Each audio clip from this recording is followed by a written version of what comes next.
The Puss in Boots movie franchise is a series of animated films created by DreamWorks Animation. The titular character, Puss in Boots, is a swashbuckling feline who first appeared as a supporting character in the Shrek film series before getting his spin-off film in 2011. The franchise has since continued with 2 sequels and 1 spin-off. The films often feature Puss on various adventures and comedic escapades, often involving other fairy tale characters. The legendary animation movie has been labeled the year's best action movie. Do you agree with this claim? Stay tuned and find out more. First up, should Puss in Boots win Action Movie of the Year? In this unexpected sequel, Puss in Boots channels Bruce Willis in the best possible ways. Like the rest of you, I find it incredible that I am writing about Puss in Boots: The Last Wish. After a year that included Turning Red, Guillermo del Toro's Pinocchio, Wendell and Wild, and Intergalactic,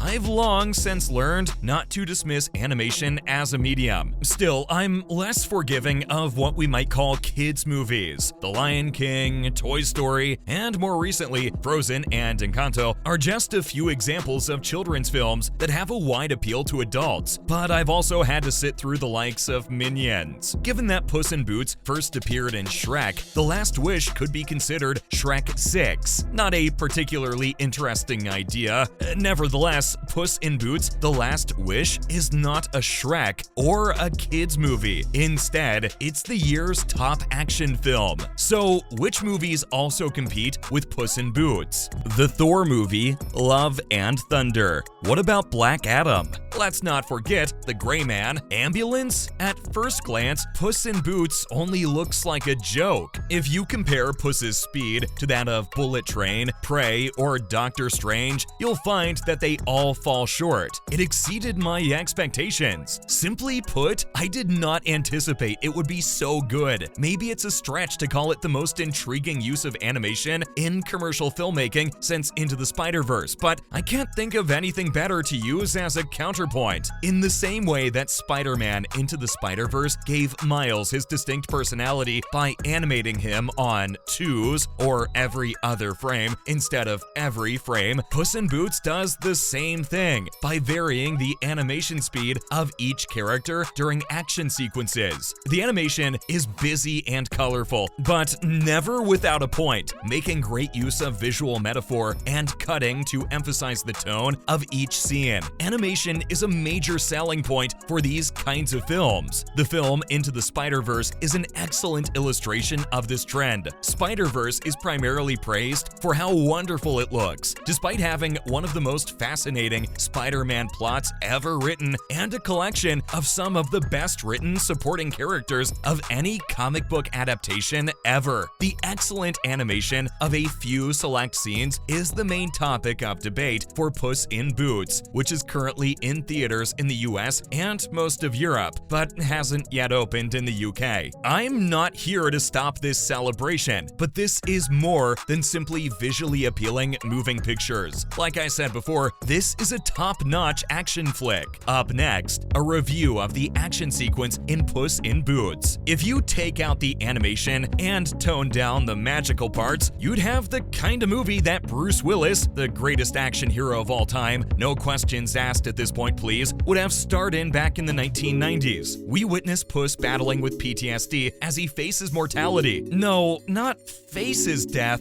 he fears death. His chest hurts, he can't catch his breath, and his history is whizzing by instantly. Antonio Banderas' return isn't only about the money. The sequel isn't just an excuse to flood the market with Shrek spin-offs. Like 16 Blocks, Die Hard with a Vengeance, and Sin City, this is a gritty tale with a flawed protagonist and genuine emotion and pain. Underneath all the action and bright colors, Puss must complete his mission with the help of the woman he almost married, and a new companion who brings out the best in all of them. There are fights and bridges and boats he must cross, to be sure, but the emotional conflicts he experiences are what pull at the heartstrings. Although it's impossible not to root for Puss, the situation is more complicated than it seems. Goldilocks, the three bears, and any other adversaries he confronts throughout the story are all intriguing, complex, and worthy of our love in equal measure. Florence Pugh does an incredible job voicing Goldilocks. She should do more animated films like this. Ray Winston, Olivia Colman, and Samson Kao as the bears have the best on-screen family dynamic I've witnessed in any film so far this year, animated or otherwise. You'll find a character worth rooting for in this complete story anywhere you look. The storylines in Puss in Boots: The Last Wish intersect and build off of one another, and the film has excellent climaxes, resolutions, earnest character growth, and thrilling action sequences. Although it lacks the usual action movie staples like car chases, bombs, and fast-moving fighter jets, it is nevertheless the year's top pick. And now, director Joel Crawford on how they improved upon the animated classic Puss in Boots. Director Joel Crawford of Puss in Boots: The Last Wish wasn't overly concerned with continuing a bigger legacy, despite the picture being a sequel to a film that was already a spin-off from a franchise. In keeping with the elevated comedy of the Shrek films and 2011's Puss in Boots, he knew he wanted to include adult-oriented jokes that would go over youngsters' heads. Crawford thought the story was ready to advance beyond CGI that appeared photoreal in terms of its visual presentation. I know it seems odd to reveal the next chapter after so long, but we needed to set ourselves free, he explains. We got to explore uncharted waters by imagining what it might be like to find ourselves in a fairy tale suddenly. Brush strokes are visible, giving the impression that you are inside a moving picture. The Last Wish's new visual approach, however, isn't simply for showing more of the infamous cat, voiced by Antonio Banderas. Puss is losing speed. In the film, the protagonist, who doubles as an outlaw, has only 9 lives left and travels into the mysterious dark forest in search of a magical wishing star to give him an extra one. Crawford notes that incorporating 2D influences into the 3D animation told the story much more specifically to support certain plot points. Puss in Boots takes a fairy tale character's "I'm going to live forever" attitude when it comes to his lifespan. Crawford elaborates, saying, "You're getting away from the literal and going toward the impressionistic." In an early scene, Puss uses a huge church bell as a weapon in a battle against a giant. When the monster takes a blow to the face, the background transforms into a yellow card, similar to what you might find in a comic book, and white circles radiate from the bell to symbolize a ringing sound. Later, when Puss faces the wolf, Vagnamora, a bounty hunter with a terrifying identity, he employs a similar tactic. Crawford observes that Puss is feeling terror for the first time. Therefore, the shot's background turns blood crimson at a moment that is warranted, but feels ominous for a film aimed at children. Next up, is Puss in Boots: The Last Wish a spin-off of Shrek? The operative term is grim. Crawford states that the Grimm fairy tales were a major influence in developing the Shrek fairy tale world. The German brothers, Jacob and Wilhelm Grimm, active in the early 19th century, are the focus of his disdain. Their perverted renditions of traditional tales, such as Cinderella, have the stepsister's eyes pecked out by birds. Those stories always led you to a dark place, so you could appreciate the brightness better. As the wolf often represented terror in those grim fairy tales, he seemed the perfect choice to shake Puss out of his haughtiness. According to Crawford, having the wolf play the role of the bounty hunter just made sense. And when I use the term bounty hunter, the spaghetti western is another source of motivation, like a Sergio Leone film, Man with No Name. Crawford elaborates, that allowed us to change the mood rapidly. There are actual consequences at stake in this film. It's not just a fairy tale. Numerous subtleties and Easter eggs added to the film's visual and narrative connections richness, as did the performances of a stunning voice cast that included Salma Hayek, Florence Pugh, Olivia Colman, Ray Winston, and John Mulaney. Pinocchio and Gingy from Shrek made made cameo appearances, which were a lot of fun and quite easy to spot. Some of the others carried more weight. As Crawford explains, it rings 8 times every time Puss swings this bell around while fighting the beast. One for every life lost up to this point, because death is always just around the corner. So what are the movies to watch out for in 2023? The most anticipated 2023 movies are listed here. For starters, let's discuss superheroes. The post-Endgame glimmer has worn off for both the Marvel Cinematic Universe and the DC Extended Universe, despite 2022's The Batman being a bright spot. Despite being so grim, Across the Spider-Verse is expected to be the best superhero film of 2023. However, other notable releases that year include Guardians of the Galaxy Volume 3, Ant-Man Volume 3, Shazam Volume 2, The Marvels, Aquaman Volume 2, Blue Beetle, and Kraven the Hunter. We'd be happy if these movies got 20% of the attention they get, but they'll get 80% instead. Superhero movies won't be the only box office smashes. Franchise films are coming too. Sequels, prequels, and spin-offs are in the works for a wide variety of popular franchises, including Dune, John Wick, Indiana Jones, Evil Dead, Creed, Scream, Fast and Furious, Transformers, Mission Impossible, Magic Mike, The Hunger Games, Ghostbusters, Saw, The Meg, and The Expendables. The Little Mermaid and Peter Pan are receiving the live-action treatment, and we're also getting remakes of The Exorcist and The Haunted Mansion, as well as franchise-launching movies based on Dungeons and Dragons and Super Mario. Unfortunately, that is all the time we have today. Make sure to like and subscribe to the channel. Till next time, cheers!